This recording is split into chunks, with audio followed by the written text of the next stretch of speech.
মামু, সকালে একটা সালাম দিছিলাম। তো কি হয়েছে? একটা সালাম দিছিলাম, মনে করাই দিলাম। এখানে মনে করানোর কি আছে? তুমি তো খালি ভুইলা যাও।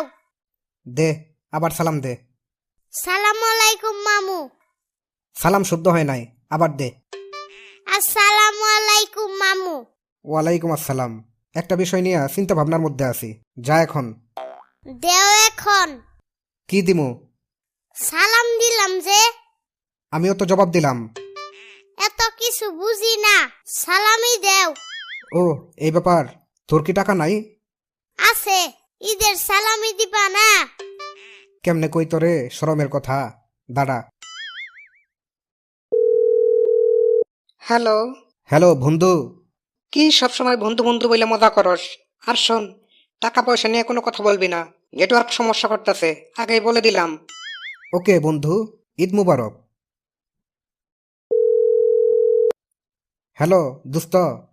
হ্যাঁ, দুস্থ জগতের দুস্থ, বলো। তুই আমারে দুস্থ কইলি? আমি কি এতটাই ফকির নাকি? ফোন রাখ। Hello hello hello. হ, হুনতাছি। তোরই তো ফোন দিতে চাইছিলাম। টাকা আছে নাকি তোর কাছে? কিছু টাকা দিতে পারবি? ঈদ মুবারক বন্ধু।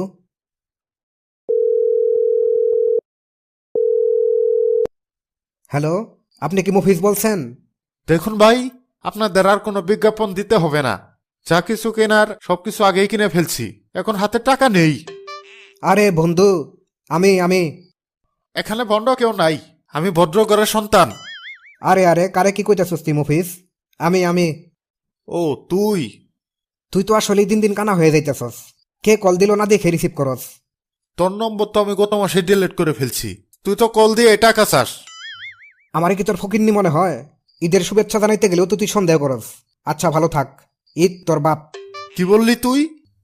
তোর বাপের নাম মুবারক না? এই জন্যই তো কইলাম ঈদ তোর বাপ। ফোন রাখ তুই। দেখছিস আমার সার্কেলের সবাই কি পরিমাণ ফকিন্নি। একটার কাছেও টাকা নাই। মানুষের কাছে টাকা থাকবো না কে? কি বুঝাইতেছ আমারে? কি বুঝামো আর, মানুষের কাছে টাকা নাই। আমি কি মানুষের কাছে চাইছি? আমিও তো মানুষ। এই নাও 50 টাকা। এই টাকা তুই কই পাইলি? মা দিছিল ফকিরের ভিক্ষা দিবার জন্যে।